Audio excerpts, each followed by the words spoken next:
Water is a key element in ceramics and used in every step from the creation of clay to cleaning up your glaze before the final firing. You could go through a lot of water in a single day if you're not mindful about your use. When I was in college, our ceramics professor used a PVC pipe to create a raised drain in the sink. This kept a lot of clay from going into the plumbing, but a lot of water was still going through the system every day.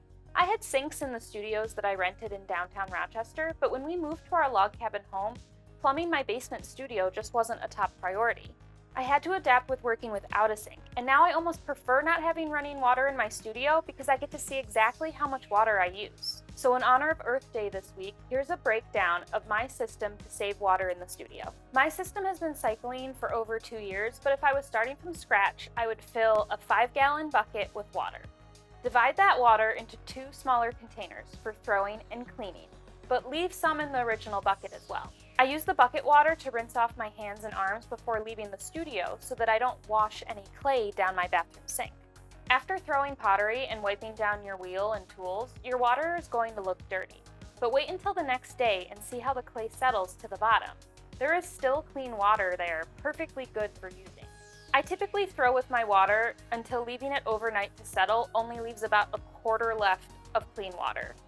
That means I can usually get 2 to 4 throwing sessions out of 1 bin of water, depending on how intensely I'm throwing.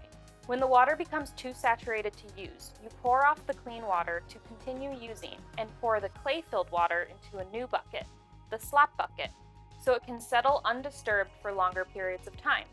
The longer clay-filled water sits, the more clay will settle out of it. After some time, you'll be able to collect clean water from your slop bucket and put it back into rotation. When I have dry clay scraps, I scoop the thickest clay concentrated water out of the bottom of the slop bucket and add it to my clay scraps to help rehydrate them to recycle the clay. The clay that builds up in the bottom of the wash bucket is usually very shallow, but every couple of months or so I pour off the clean water so that I can access the bottom clay for a clean out. This clay goes into my discard tote since it's usually more contaminated with skin cells than your throwing clay would be. For glazing, I use 3 buckets. One is a full bucket of water that I use for cleaning off my glaze mixer, and I usually have to pour off the clean water every 6 weeks or so to clean out the bottom glaze.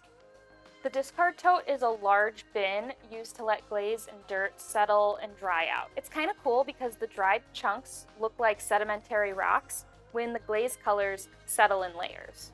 Depending on the chemical makeup of your glazes, you can take the dried pieces and throw them in your trash, or you might need to take them to hazardous waste disposal. I'm also looking into ways to keep the reuse going, and I found an article that I will link about turning your glaze and clay slip into patio bricks. The final bucket in the system is a separate mop bucket.